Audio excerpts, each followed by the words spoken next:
In this video, we're discussing mental health and well-being during the pandemic.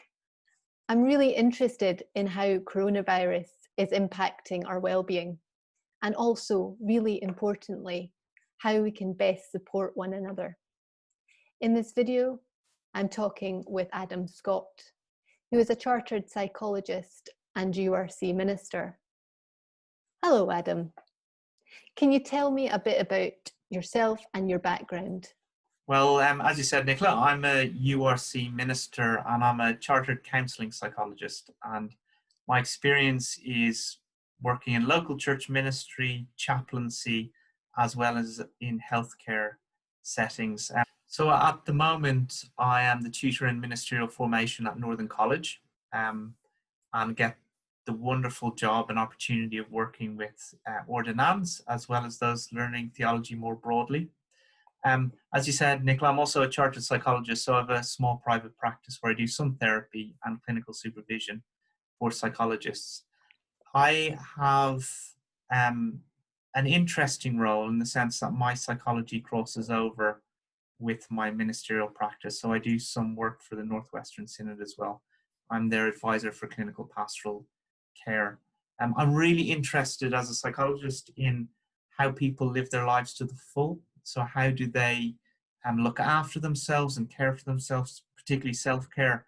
But I'm also interested in trauma. So as a psychologist, I've worked a lot with men who have been traumatized through childhood events. And working in a theological college now, I'm interested in the connections between the psychology work I've done in trauma, as well as the theological and biblical ideas around it. And obviously in this time of pandemic, I'm learning a lot about what's called collective trauma. So how groups respond to traumatizing events. Thank you. That's really interesting because I'm aware at the moment there's a lot of fear and anxiety around. And I'm thinking about things like what the future will hold, as well as making sense of really difficult events during this pandemic. So I wonder, what are your thoughts about this? Well, I think we're facing unprecedented times, obviously. Most of us have not experienced this before. And there's a couple of different things going on. There's the worry around employment and housing. So many people will feel that pressure. Those who've been furloughed, people who maybe have not gone back to their jobs, or roles have even disappeared. And we've heard lots of stories in the news about that. So there's an anxiety around that. More broadly, there's an anxiety around health, because we expect, for the most part, our health system to be able to deal with whatever is thrown at it. And the NHS has done a wonderful job in rallying people, but just the sheer amount of cases of COVID we've had, alongside the standard issues of cancer referrals and sprained ankles and all the rest. There's been a lot thrown at the NHS. And I think some of the people on the front line, the workers, are going to experience the weight of that in the coming months as things ease back a little bit and they have to deal with what they have seen. Then there's the anxiety of just being caught in one place. So for those of us who are lucky enough to have a home with multiple rooms and gardens, or being near parks, maybe the pandemic hasn't had the same impact as it will have had for those who are living in apartments, and maybe even living with family members who are abusive. So we know that there's been a lot of homophobic issues going on, as well as domestic violence. So where people could have escaped before from those situations, they now have no form of escape. And just a change to what makes us feel safe. We haven't had to deal with these unseen problems before. So this idea that there's a virus out there to get us, most people don't live in that sense of fear. And as we've seen kind of the release of lockdown, we see that people seem to be behaving now, or some people, as if there was never a problem in the first place. And I find that interesting psychologically, because I think that's about people probably trying to re-regulate in terms of their lives. But the reality is the threat is still there. And even today we've seen the city of Leicester, there's a further lockdown going on there. So the threat is still out there. There's a lot to cause anxiety. Yeah. And how can you see how that is connected to trauma? Yeah, I can. I think we need to be careful about how we use the word trauma, because in psychology, trauma is a very particular thing. When someone is traumatized or experienced post-traumatic stress, trauma, the word is a bit like depression. So we use it as an everyday word. So someone might say, I'm feeling a bit depressed, but that is different than someone who has clinical depression. Yeah. So I think it's fine to use the word trauma in that way, but we need to be careful what we're talking about. For example, like I said before, alluded to, I think there are doctors and nurses and healthcare workers who will probably be traumatized by this situation in the proper sense of the word, as there will be those who have had COVID and been brought into hospital and have feared for their life.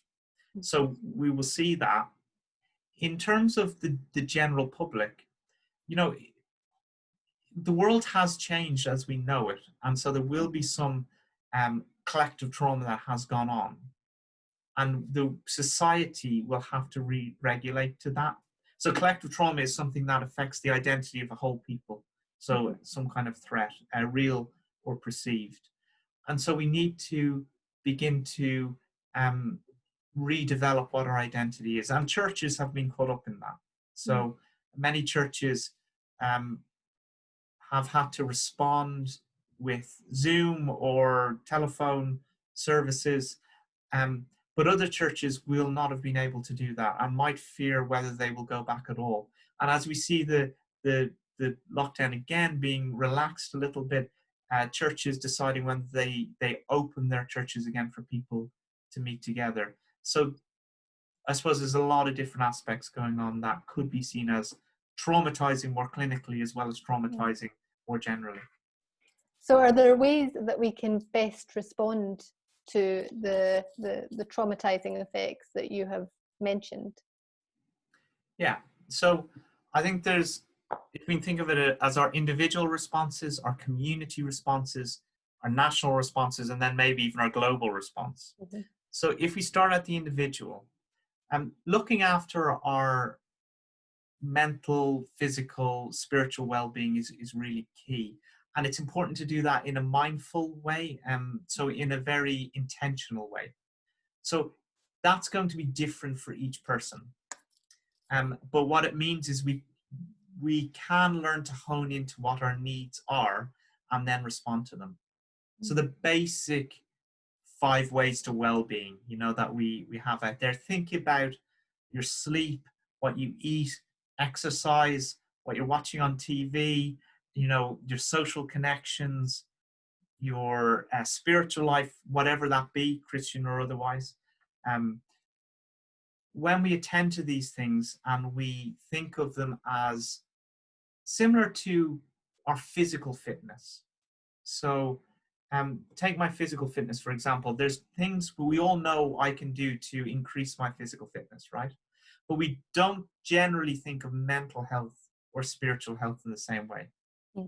So when we talk about mental health, we tend to be using that word to talk about mental illness. When I talk about physical health, I'm not talking about physical illness. So we might say that person has a mental health or has mental health issue or whatever. So just as our physical health can be benefited from action, so can our mental health. So I suppose what I'd ask the people who are listening is, what is it that helps you to be you, or to be the best version of you that you can be? In terms of communities, I think we should connect with each other. So there's something about caring for myself, my individual self-care, but self-care is also about how we connect as a community. So my church that I'm part of, I've had people drop over to me with little care packages. I've had phone calls from people. I can go online to the services as well as getting emails. They're doing ukulele lessons at the moment after our services, and which I really like. Well, I don't go to them, but I like the idea that that's another point of connection. So in terms of our community responses, we need to be aware of what we can do for each other. And remember, trauma can come with a feeling of powerlessness. So the idea that we cannot do anything. And in terms of our communities, let's think about how do we empower ourselves and how do we empower other people? Do we need to write to our GP to lobby government around furlough schemes or around getting people back to work? Do we need to create or be part of grassroots organizations that might reach out to those who do not have other people to reach out to them? So there's something about, in order to respond, we respond individually, obviously, but community response is not just about how do we care for our community, but how do we speak and advocate and listen to what people need. So maybe, I don't know, if there could be community consultations, and then as Christian people or people of good faith, we could then be involved in those things. Nationally, we might have less control over that, apart from the politicians that we choose to put in power or try to put in power and they don't quite get there. But nationally, there are things that can be done. And there's been lots of campaigns and different things that have come out to help people. So yeah, they're the kind of key ways. Globally, we could keep going, but I think we're there. That's really helpful. I'd like to end by saying thank you so much, Adam, for sharing your time, sharing your expertise. It's been really, really helpful and enlightening. Good. Thank you.